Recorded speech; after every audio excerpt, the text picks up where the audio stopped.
This will be a special one for you, right, Yuji? We should definitely capture it. Got your camera?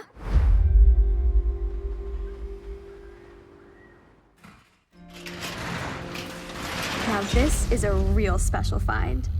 71 Nissan Skyline GT-R. Recognize it, Yuji? I'd recognize this car from a million kilometers away. This is like stepping into a time capsule. The Hakosuka Skyline. My mentor truly poured all his time into this car. Raced it too. These were really sought after, weren't they? Altered specifically for handling and aerodynamics. Yes, May. These models were built to be truly competitive. The over-fenders became a thing of style, too. And didn't this car see victory after victory? It had real glory days. I can't believe it's still intact. Even his workbench is in the same place. Let's finish what your mentor started, right, Yuji? It'll be a full circle moment.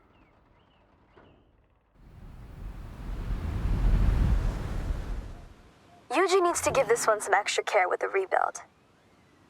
I'll let you know